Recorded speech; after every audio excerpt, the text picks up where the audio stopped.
guys, welcome back to our YouTube channel. Hope you all are doing really well. And आज हम करने लगे हैं बाउंसी कर्ल्स ओपन हेयर्स में टोंग के साथ। लोगों को बहुत मुश्किल लगता है, मैंने देखा है टोंग के साथ करना, बट इट्स सबसे ज़्यादा इजी टोंग के साथ कर्ल्स करने हैं। प्रेसिंग के साथ इट्स वेरी डिफिकल्ट जिनको नहीं आती, बट टोंग के साथ तो कोई भी कर सकता है। So this video is on that, open hairs with bouncy curls, bouncy hairs, and hope you enjoy this video. जाने से पहले लाइक, शेयर, सब्सक्राइब सब कुछ कर देना। Let's start this video. Over to my team member. सबसे पहले हम हेयर को 2 से 3 लेयर्स में डिवाइड करेंगे। उसके बाद हम बॉटम सेक्शन से कर्ल्स करना स्टार्ट करेंगे। देन उसको 2 सेक्शन में डिवाइड करके अभी जैसे ये कर रही है, अभी स्प्रे कर रही है कर्ल्स के ऊपर बाउंस करके। कर्ल्स को उसने पहले टोंग पे रॉड पे रैप अप किया, थोड़ा सा उसको ओपन अप किया एंड उस पे वो फूल गए एंड थोड़ा सा स्प्रे कर दिया एंड अभी सेक्शन लेने लगी है ना। ये क्रोकोडाइल पिन्स होते हैं, इसको ओपन अप किया एंड आगे बताओ। सेक्शन निकाल के उसके बाद रेस्ट हेयर्स को हमने ऊपर वैसे ही क्रोकोडाइल क्लिप से फोल्ड कर देना है। हाँ, टक कर देना है। टेल कॉम की हेल्प से हमेशा सेक्शन निकालना है। ये ध्यान रखना है कि सेक्शन हमेशा नीट निकले। फिर अभी इसके कितने सेक्शंस लेगी? 3 सेक्शंस। हाँ, अभी जो लेयर निकाली है इसके 3 सेक्शंस लेंगे हम एंड उसमें 3 सेक्शन करके उस पे कर्ल करेंगे। अगर आप सोचते हो मैं इसको 2 लेयर में कर दूं या मोटा मोटा करके सिंगल लेयर में कर दूं, वो फिनिशिंग नहीं आती, वो कर्ल नहीं आता, कर्ल लूज आता है। तो अभी जैसे ये लेयर निकाली है इसके 3 सेक्शंस करने लगे हैं, है ना। आगे नेक्स्ट वही टेक्निक से हमने कर्ल्स करने हैं। अगर हम राइट साइड खड़े हैं तो राइट साइड रॉड रख के रैप करना है रोड पे। देन उसके बाद 8 to 10 सेकेंड्स होल्ड ऑन करना है, ऊपर हाथ रखना है। आप थोड़ा चेक कर सकते हो कि हेयर पे हीट कितनी आ रही है, कितनी नहीं आ रही। एंड अगर आप नए हो तो बी केयरफुल, रॉड को बहुत ध्यान से होल्ड करना। कई बार हाथ जल भी जाता है, पर उसका जो टॉप होता है वो ब्लैक कलर का, उसको आप इजीली होल्ड कर सकते हो, हेल्प ले सकते हो, बिकॉज वो इतना गर्म नहीं होता है। एंड ये टोंग कौन से नंबर की हमने यूज़ की है? 22 नंबर आइकॉनिक। हाँ, आइकॉनिक ब्रांड की टोंग यूज़ की है, 22 नंबर की। एंड ये देखो कितना ब्यूटीफुल सा कर्ल खुल के आया है। अब इसको ये देखो ओपन कर रही है, थोड़ा सा बाउंसी लुक आ जाती है ऐसे ओपन करने में। अगर आप ऐसे भी छोड़ना चाहो तो छोड़ सकते हो, ओपन करके स्प्रे करोगे तो ये वैसा ही रहेगा एंड थोड़ा बाउंसी लुक में आएगा, है ना। आगे हेयर्स पे ये लुक ज्यादा अच्छी आएगी। हाँ, जिनके हेयर्स पतले हैं उन पे आप थोड़ा सा बाउंसी लुक दे सकते हो, क्योंकि जिनके पहले ही हैवी हैं उनको कितना ही बाउंस करके हैवी करना है ना। जिनके थिन हेयर्स हैं, जो मोस्टली आजकल क्लाइंट्स हमें मिलते हैं, ज़्यादातर हमें एक्सटेंशंस यूज़ करनी पड़ती है क्योंकि बहुत थिन हेयर आ रहे हैं। I don't know why, maybe I think client और जो जितने लोग हैं टेक केयर नहीं कर पाते अपने हेयर्स की इतना, या डाइट कह लो, कुछ भी कह लो, है ना, पानी कह लो, बट थोड़ा सा है, या ट्रीटमेंट्स कह लो ज़्यादा ले रहे हैं उस वजह से। अब ये एक और कर्ल हुआ है, देखो कितना सुंदर सा, ये ऑपोजिट डायरेक्शन में किया है ना। हाँ जी। आगे फिर उसी वे से हमने फिर फिंगर्स की हेल्प से उसको ओपन कर लेना है। देन फर्स्ट सेक्शन करने के बाद स्प्रे जरूर करना है ताकि स्टे रहे। साथ के साथ आपने स्प्रे कर देना एक एक कर्ल पे। ये नहीं करना कि मैं पहले एक लेयर पूरी कर लूं। एंड ये पहले भी स्प्रे किया है, क्यों? मतलब कर्ल करने से पहले नीटनेस के लिए, बेबी हेयर्स वगैरह के लिए। हाँ, जैसे ये डमी है, अब कई हम क्लाइंट देखते हैं उनके बाल बहुत ज्यादा रफ होते हैं, है ना, तो ऊपर से भी आपको प्रेसिंग कर सकते हो आप, नहीं तो रॉड से आप ऊपर की लेयर है उसको प्रेसिंग कर सकते हो, थोड़ा क्लीन हो जाएंगे वो, है ना। कईयों के बहुत ज्यादा, हाँ जी, कईयों के बहुत ज्यादा हेयर्स बेबी होते हैं ना, तो मतलब चार्ज हेयर्स होते हैं, वो बैठ जाते हैं अगर हम पहले सेक्शन पे स्प्रे करके करते हैं। हाँ, और अगर ऊपर से आपको लग रहा है कि ऊपर की लेयर भी रफ है, मतलब मेरा कर्ल तो ठीक हो गया बट ऊपर मुझे ड्राई फील हो रहा है, तो कर्ल करने से पहले ऊपर आप एक लेयर खींच दो प्रेसिंग की, या फिर आपको टोंग से प्रेसिंग करनी आती है तो आप इससे भी कर सकते हो। एंड अब देन नेक्स्ट सेक्शन हम फिर वैसे ही निकालेंगे। उसके बाद सेम टेक्निक यूज करेंगे। अब ये सेक्शन निकालिए, थर्ड सेक्शन है, फोर्थ सेक्शन है? ये फोर्थ है। फोर्थ सेक्शन है। तो स्लोली स्लोली ही आप कर पाओगे अगर आप कोशिश करो कि नहीं मैं फटाफट, जैसे कई लोग अपने पे करते हैं ना, तो वो कहते हैं हम फटाफट कर देते हैं, मोटे मोटे लेयर लेके कर देते हैं, तो वो उसमें वो फिनिशिंग नहीं आती। बट हाँ, अगर आप अपने पे करना चाहते हो या अपने पे टोंग के साथ कर्ल्स कैसे करने हैं, तो आप कमेंट सेक्शन में लिखना, उसके लिए भी हम वीडियो स्पेशल बनाएंगे। कि अपने पे इस स्टाइल से करना बहुत मुश्किल हो जाता है, मतलब आप इतना पीछे जा नहीं सकते, इतना पीछे आप हाथ होल्ड नहीं कर सकते, इतना देख नहीं सकते, तो अपने पे कैसे कर्ल्स करने हैं टोंग के साथ, तो वो अगर आप चाहते हो वीडियोस पे तो वो बताना। एंड अगर आप चाहते हो प्रेसिंग जो प्रेसिंग से कर्ल करते हैं उसके ऊपर भी वीडियो चाहिए तो वो भी बताना।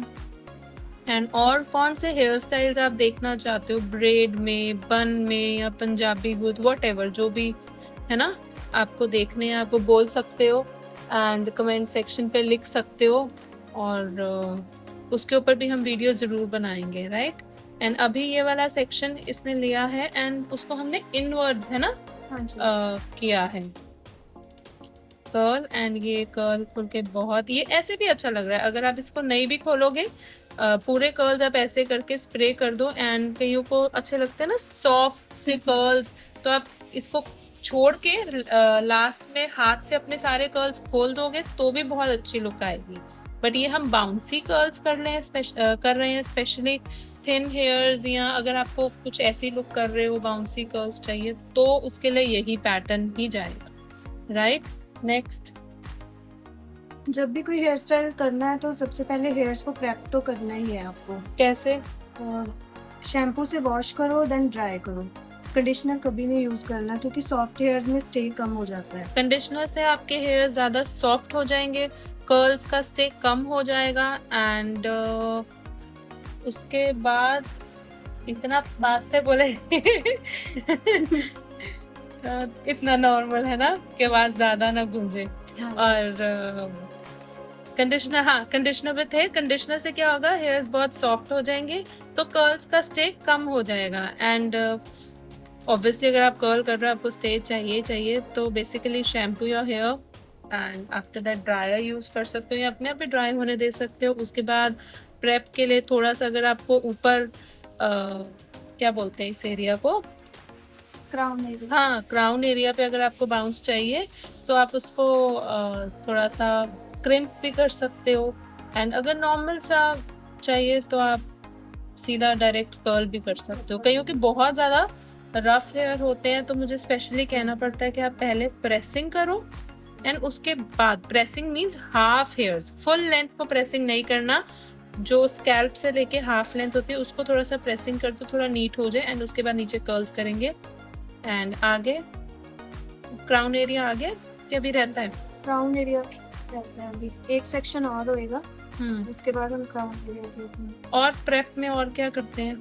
प्रेप में बस ऑयल नहीं होना चाहिए हेयर्स में, मॉइस्चर नहीं होना चाहिए, जिससे बैक कॉमिंग वगैरह नहीं होती, कर्ल्स का स्टे नहीं रहता फिर, और होल्डिंग स्प्रे भी अच्छे से वर्क नहीं करती थी। अभी जैसे ये बैक कॉम करने लगे है ना, हाँ जी, ये थोड़ा सा एक्सप्लेन कर दे। जी, क्राउन एरिया को हमने 3 लेयर्स में डिवाइड करना है। देन एक एक सेक्शन पे हम बैक कॉम करेंगे पहले, बैक कॉम अच्छे से करेंगे, इसको फेस पहले के हिसाब से हम बैक कॉम करेंगे। अगर किसी का फेस की लेंथ ज़्यादा है तो बैक कॉम कम करेंगे, नॉर्मल रखिए। हाँ मतलब अगर किसी का फेस लंबा है तो हमको ऊपर तक इतना बाउंस ज़्यादा नहीं चाहिए, अभी आज के ट्रेंड में तो ज़्यादा बाउंस चल भी नहीं रहा, तो इसमें पहले क्रिम्प किया हुआ है। हाँ जी, क्रिम्प करा है। हाँ, इस सबसे पहले क्राउन एरिया को क्रिम्प करके रखा हुआ है, एंड उसके बाद हमने सिंगल लेयर उठाई, उसको अच्छे से बैक कॉम किया। अगर आपसे इससे नहीं होती है तो आप एक बैक कॉम की कोम्ब आती है वो भी आप स्पेशल ले सकते हो, एंड उसके बाद स्प्रे किया ताकि वहाँ पे होल्ड रहे बैक कॉम का। एंड देखो कितना अच्छा सा बाउंस आया है। अगर आपकी एंगेजमेंट, अगर आप किसी की कर रहे हो रेडी, अगर आप किसी को उसके रिसेप्शन के लिए रेडी कर रहे हो तो एक थोड़ा सा बाउंस देखो चाहिए रहता है, नहीं तो बहुत फ्लैट लुक आएगी। फ्लैट तो हम अपने पे करते हैं ना, सेल्फ पे, तो ये सेल्फ के लिए ठीक है आप फ्लैट रख सकते हो, बट अगर आप किसी के एंगेजमेंट के लिए कर्ल्स कर रहे हो, किसी के रिसेप्शन के लिए कर्ल्स कर रहे हो, तो आपको थोड़ा सा ये चाहिए रहता है, एंड मतलब क्रिम्प एंड बाउंस चाहिए। एंड उसके ऊपर स्प्रे क्यों किया? नीटनेस के लिए कि जो बेबी हेयर्स बेबी हेयर्स है, चार्ज हेयर है वो बैठ हाँ वो बैठ जाए। और जो लास्ट सेक्शन है उस पे बैक कॉम भी कम करेंगे क्योंकि बाहर विजिबल हाँ बाहर विजिबल नहीं हो, क्योंकि और उसमें लाइक मैं ये भी कहती हूँ आप क्रिम्प भी कम किया करो, क्रिम्प भी विजिबल नहीं हो, अच्छी नहीं लगती क्रिम्प, पता नहीं मुझे तो नहीं देखने में अच्छी लगती, मतलब करनी पड़ती है बट दिखे ना, ऊपर नीचे नीचे लेयर्स पे कर लो, ऊपर नहीं दिखे। एंड इसको भी ज़्यादा आई थिंक स्ट्रेच करके नहीं खींचना है, हाँ जी क्योंकि अगर आप ज़्यादा उस पर प्रेशर डाल के खींचोगे तो उसका बाउंस ख़त्म हो जाएगा, नीचे आएगा, है ना, थोड़ा सा तो डाउन आता है बट है ना। अब ये दोबारा से इनवर्ड वाले कर्ल किए हैं। हाँ जी हाँ जी, जो रेस्ट हेयर्स रह गए हैं इसके क्राउन एरिया वाले उनको भी वैसे ही कर्ल्स कर लेना है सेम टेक्निक से। और अगर आपने एक्सटेंशन लगाई है तो एक्सटेंशन नीचे लगती है, अगली वीडियो में एक्सटेंशन लगा के भी दिखा रही हूँ, है ना, स्पेशल वीडियो के एक्सटेंशन कैसे लगाते हैं।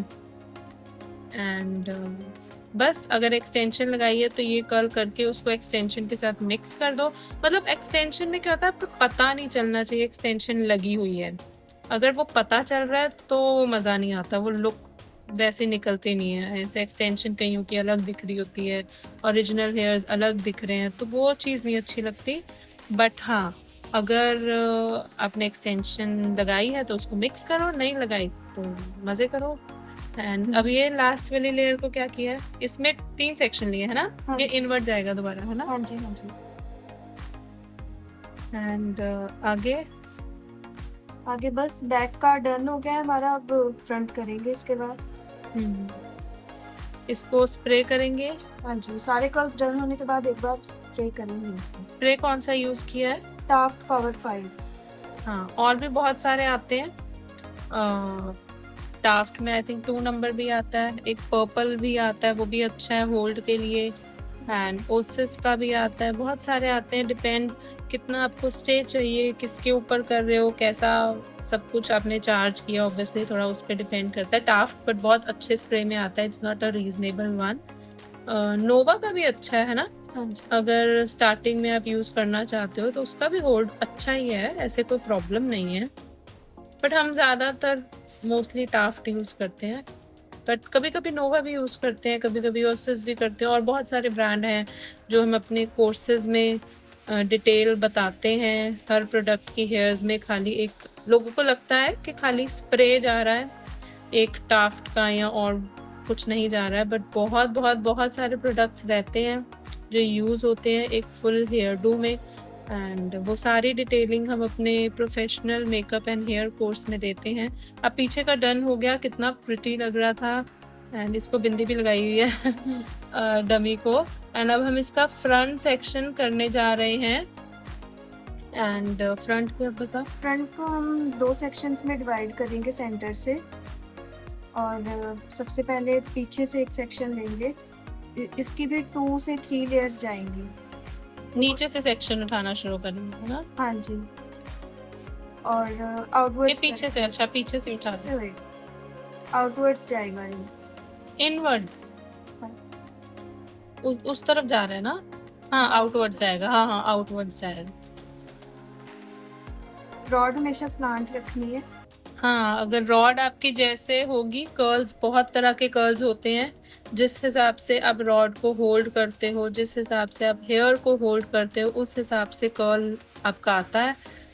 तो कई बार हम सोचते हैं हमने तो वैसे ही किया, बट सेम लुक नहीं आ रही, वो ऐसा नहीं होता। बहुत एक रॉड से आप बहुत अलग अलग तरीके के कर्ल्स निकाल सकते हो, तो वो भी वीडियो हम बनाते रहेंगे। बट हाँ जैसे प्रेसिंग भी हम करते हैं, खाली एक प्रेसिंग की मशीन से ही 4 तरीके के आप कर्ल्स, आई थिंक 4 से भी ज़्यादा तरीके के कर्ल्स आप निकाल सकते हो, बस आपको पैटर्न आना चाहिए कि कैसे वर्क करना है। So same goes for this tongue also, ये सिर्फ ये बाउंसी कर्ल्स नहीं देता है, और बहुत सारे आई थिंक वेवी और एस वेव्स एंड बहुत सारे, मतलब हम इससे टोंग से ही करते हैं। एंड इसको भी बाउंसी करिए। इसका सेंटर ले रही है कि साइड पार्ट कर रही है? सेंटर पार्ट लेके इसको हम दे रहे हैं, ये लो। हाँ रॉड का टेम्परेचर भी हमें देख के मैनेज करना पड़ेगा। अगर ज़्यादा थिक है हेयर तो आप 210 रख सकते हो, अगर थिन है हेयर तो 190 200 तक आप ले सकते हो रॉड का टेम्परेचर। हाँ, टेम्परेचर ध्यान से, किसी के हेयर्स जले नहीं। एंड और हीट प्रोटेक्टर तो यूज़ करना ही है कोई भी हीट वर्क करने से पहले। हाँ, हीट प्रोटेक्टर बहुत ज़रूरी है। जिन लोगों को पता है वो खुद ही बोल देते हैं कि मेरे हीट प्रोटेक्टर यूज़ करो। हीट प्रोटेक्टर से क्या होता है कि आपके जो हेयर का बर्न होता है वो नहीं होता। जितने भी सेलेब्स हो गए या जो खुद भी करते हैं हेयर वर्क अपने घर पे भी, एंड उन लोगों को पता है कि यार हीट प्रोटेक्टर हमको चाहिए, सबसे पहले हीट प्रोटेक्टर यूज़ करते हैं उन पे, एंड फिर हम कोई भी हीटिंग टूल यूज़ करते हैं। एंड ये देखो बहुत अच्छा सा कर्ल निकल के आ रहा है। अब इसके कितने सेक्शन रह गए? 2 सेक्शंस में हो गए। 2 और रह गए? हाँ जी, नहीं आई 3 लगेंगे, है ना? 3 सेक्शन जाएंगे। हाँ। और जो अपने पे करते हैं वो सोचते हैं इसको हम 2-3 सेक्शन में ही सारा ये पार्टीशन कर दें, तो ऐसा नहीं होता है। टाइम लगता है एंड मेहनत लगती है। और नहीं अभी नहीं। और हाँ, अगर आप मोटा मोटा कर्ल करोगे मोटा मोटा आ जाएगा, बट वो ऐसी लुक नहीं निकल के आती।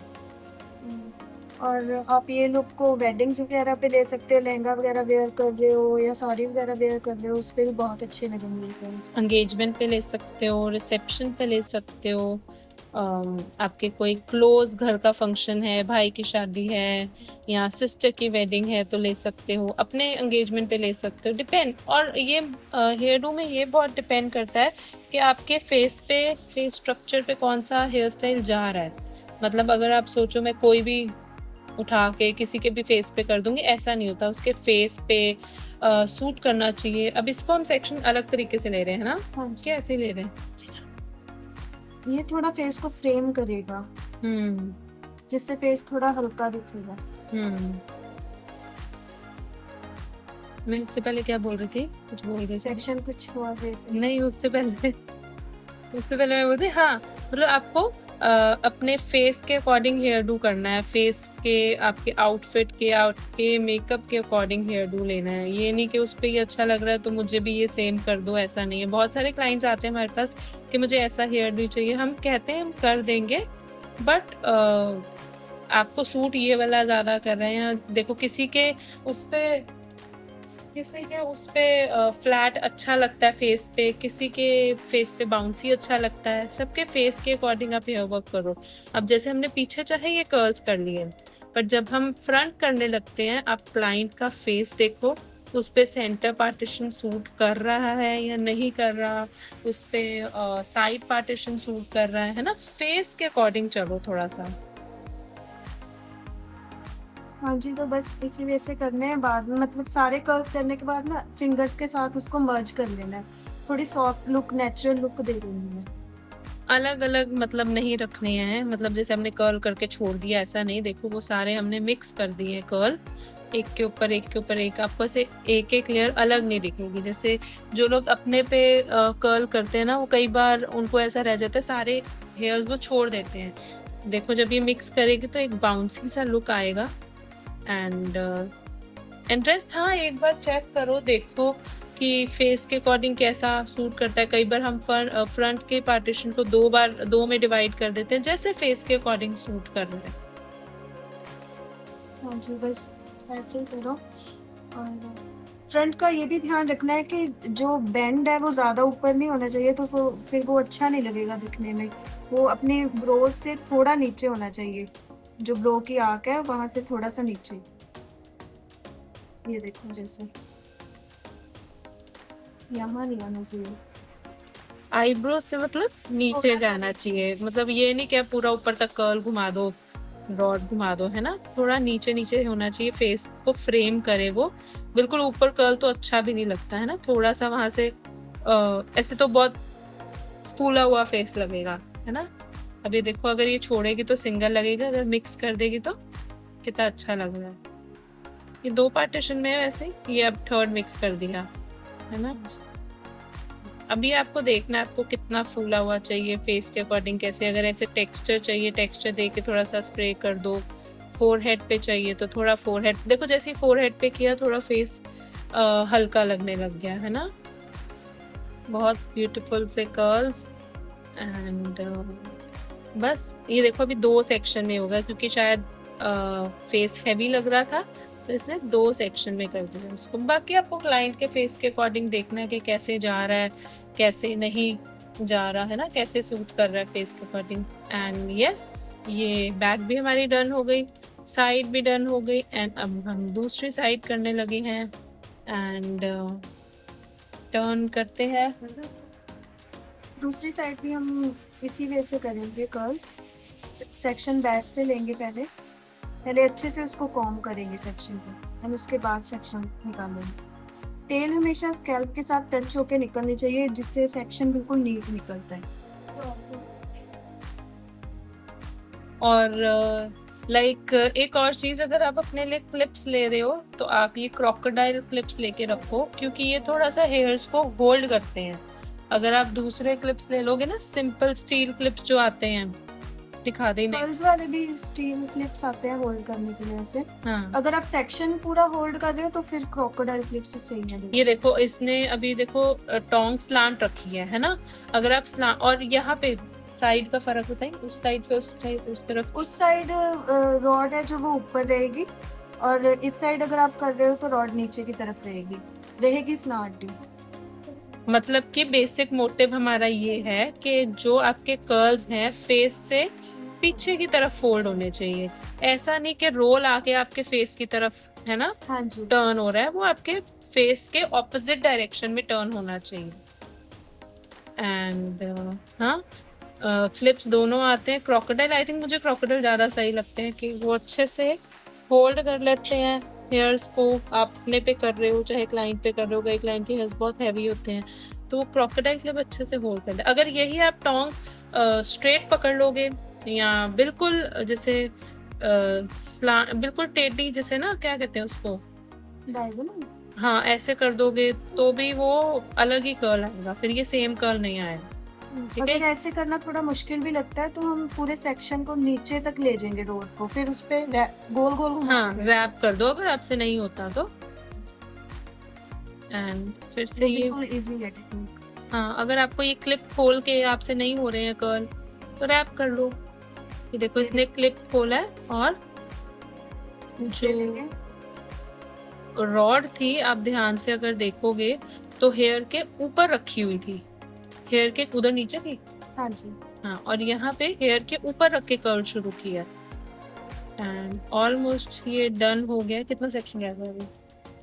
लास्ट है ना, लास्ट ही लग रहा है। बस हीट टेम्परेचर देख के क्लाइंट के बाल जलाने नहीं है एंड अगर अपने भी कर रहे हो तो जलाने नहीं है और हाथ भी नहीं जलाना है। बट शुरू में आई थिंक लगता है, देखो ये अलग अलग छोड़ा हुआ है ना अभी बाल, 1 2 3 लेयर कैसी की लग रही है। जब हम इसको ब्लेंड कर देंगे, मिक्स कर देंगे तो ये बहुत अच्छा सा लुक आएगा।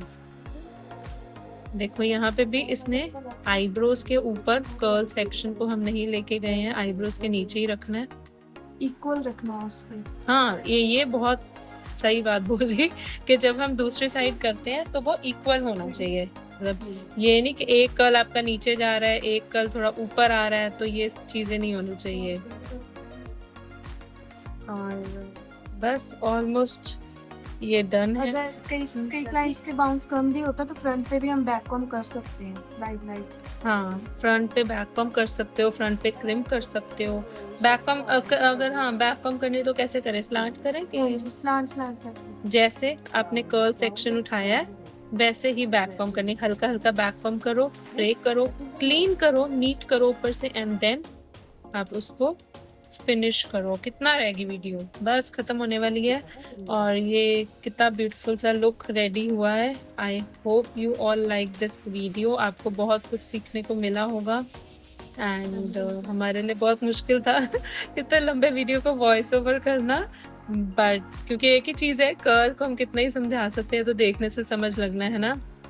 But I hope you like this video. जाने से पहले do like, share, subscribe and share with your friend जो भी सीखना चाहते हैं कर्ल। अगर हाँ अपने पे भी आप कर्ल करना सीखना चाहते हो तो do let me know in the comment section. जो भी मतलब हेयर पे आप वीडियो देखना चाहते हो, मेकअप पे देखना चाहते हो, आप बताओ एंड आपके लिए और अच्छी वीडियोस लेके आएंगे। एंड हाँ ये बहुत अच्छी लुक निकल के आई है। देखो फेस के अकॉर्डिंग अच्छी लग रही है। आपको लगता है किसी का फेस छोटा है, राउंड है, तो ट्राई करो उसको थोड़ा सा साइड पार्टीशन देने की, तो उससे थोड़ा फेस की लेंथ आ जाती है। एंड यस, बहुत सुंदर सुंदर सी लुक निकल के आई है। And bye bye till next time, and I hope you like this video. Bye bye.